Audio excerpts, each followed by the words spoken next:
Aujourd'hui on est vendredi et à midi j'avais fait un live avec Raconte et Révèle sur Instagram où on a parlé de stratégie vidéo, de communication vidéo et surtout des erreurs à pas faire au début quand tu commences à faire de la vidéo et de la stratégie vidéo sur ton business. C'est les trois, pour moi c'est les trois piliers, et si tu as ces trois piliers dans ton business, normalement ton business il continue de tourner. C'est les trois fondements, les trois piliers en ciment, si je peux dire comme ça.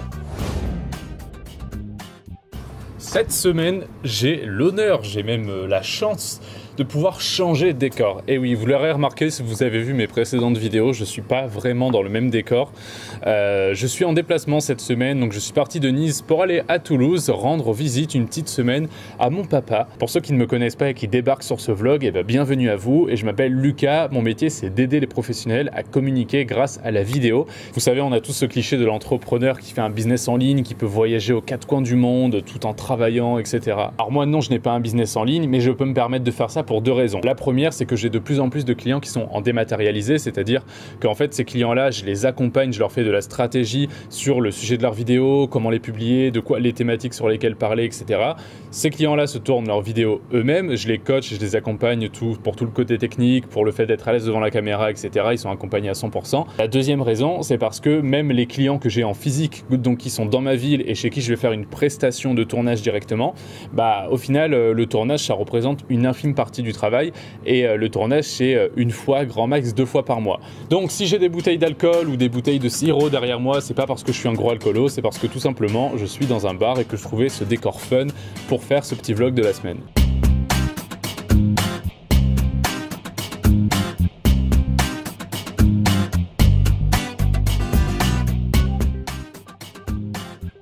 Et la semaine dernière, on a aussi parlé de gestion du temps, et pour moi l'organisation ça va un peu avec la gestion du temps parce que je pars du principe que tu peux pas bien gérer ton temps si t'es pas un minimum organisé. Alors la to-do list, les matrices d'Eisenhower, etc., les trucs comme j'utilise là, il y a des gens qui pensent que c'est assez robotique comme manière de fonctionner, mais je pars du principe que dans un business il faut fonctionner avec des process pour savoir comment travailler et ne pas réfléchir à comment faire mais juste faire. En fait le but c'est de pas tous les jours réfléchir à comment est-ce que tu peux faire mais de tous les jours pouvoir le faire.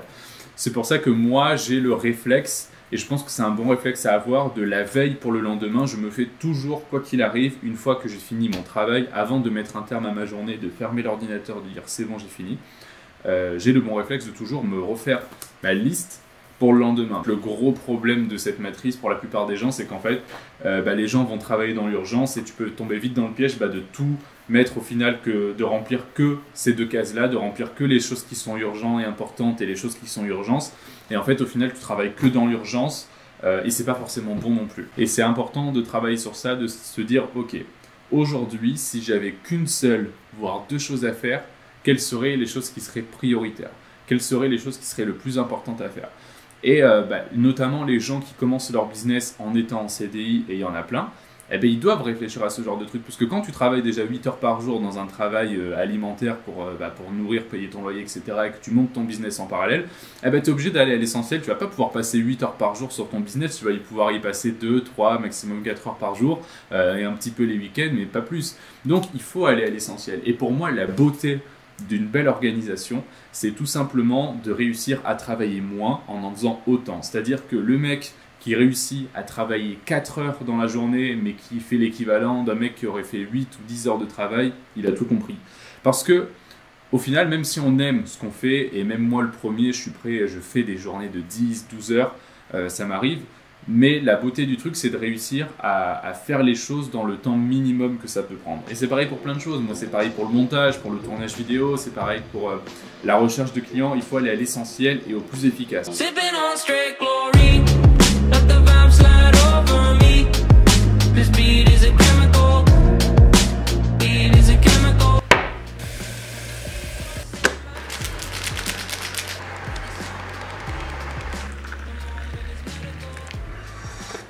Aujourd'hui, j'ai une idée, c'était d'aller filmer dehors parce que j'aime beaucoup me balader dehors, surtout que là je suis à la campagne, etc.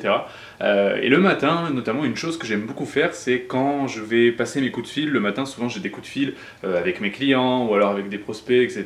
Donc j'ai un petit moment coup de fil de la journée. J'adore marcher quand je suis au téléphone, je suis incapable de rester assis quand je suis au téléphone. Et puis en plus de ça, ça me permet de faire mes 10 000 pas par jour et puis de marcher, d'être en bonne santé, de respirer la nature, tu vois.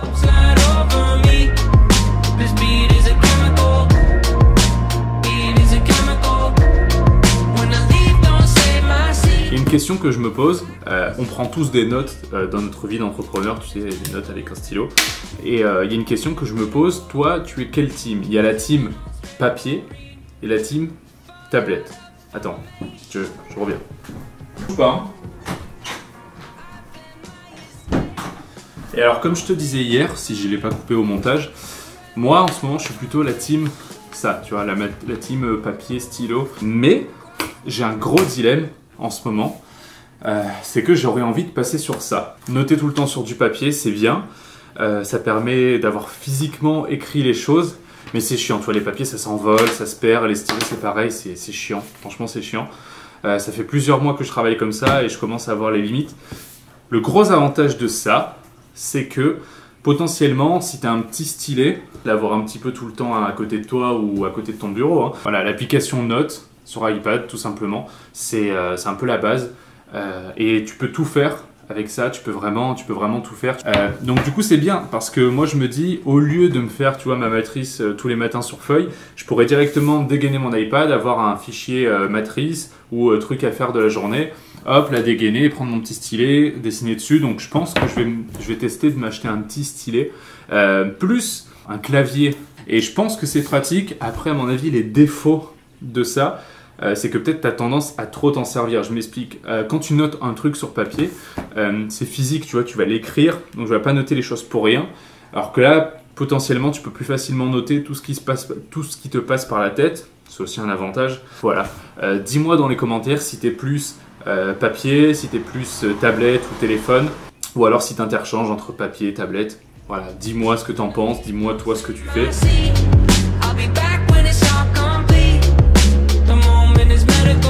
Salut à tous, aujourd'hui on va entraîner Douchka.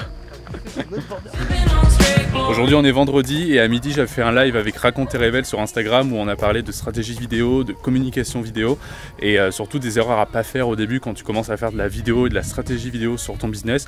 Donc si ça t'intéresse, je te mets le live juste en dessous, tu peux le voir ici, puis il est sur Instagram, je te mets le lien en description, tu peux aller regarder, il y a le live sur son compte à elle, donc @raconte et révèle. Ah, il y a des chiens qui aboient. Du coup cet après-midi je fais une petite balade avec mon frère et on se ressemble pas mais je vous jure qu'on est frères. Donc ne vous faites pas piquer par des abeilles, ok? Comment on fait pour pas se faire piquer par des abeilles, Nico? Eh ben, il faut rester calme, il faut toujours passer derrière une ruche. Quand tu vas sur un rucher tu l'évites, c'est déjà. Si moi je me balade en pleine nature et que j'aperçois une ruche et que je commence à avoir des abeilles un peu de partout.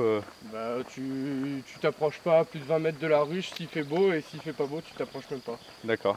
Ah oui, parce que tu m'avais raconté ça, que genre s'il fait pas beau, les abeilles elles sont plus envie de te piquer que s'il fait beau, c'est ça? Elles sont un peu à cran, elles peuvent peut-être pas forcément aller chercher à manger alors qu'elles en ont, donc il pleut, donc elles tournent, elles sont dans la ruche, il y a plus de monde dans la ruche du coup, parce que quand elles partent travailler, il y a un peu moins de monde dans la ruche. Ouais. Dans une ruche tu peux avoir 30 000 habitants comme 40 000 voire plus, tu vois, donc tout dépend comment est la colonie.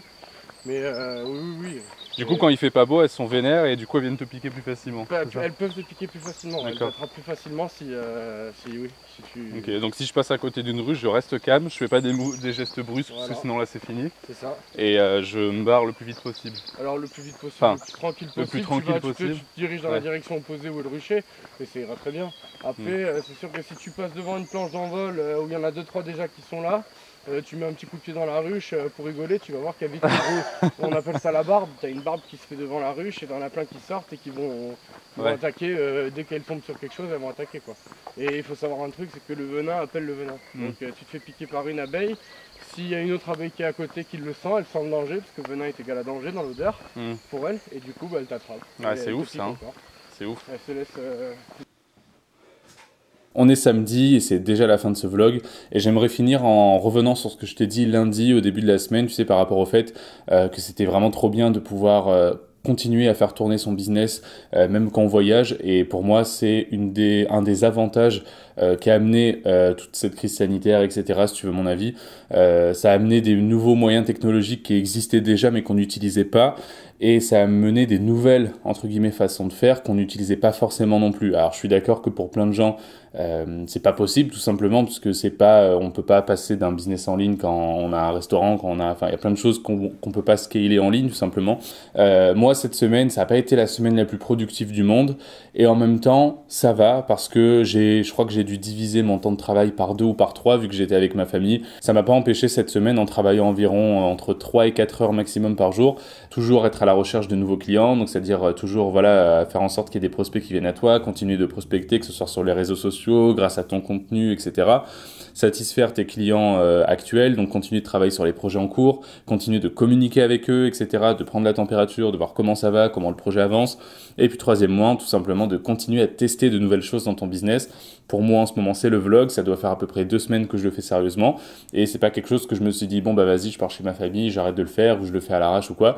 C'est clair qu'il sera beaucoup plus court que la semaine dernière parce que déjà, je l'ai moins structuré, je l'ai moins bien structuré que la semaine dernière et j'avais moins de temps pour le tourner, donc c'est normal.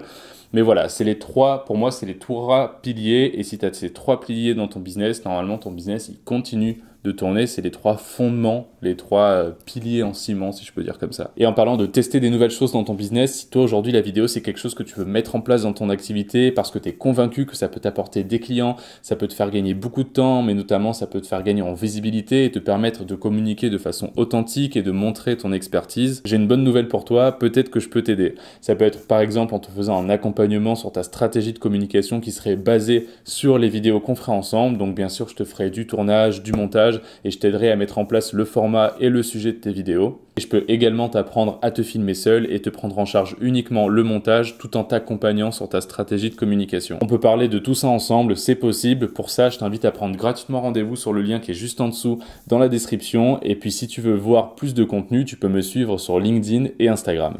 Moi, je vais bien profiter de mon week-end. J'espère que toi aussi. Et je te dis à la semaine prochaine de retour à Nice.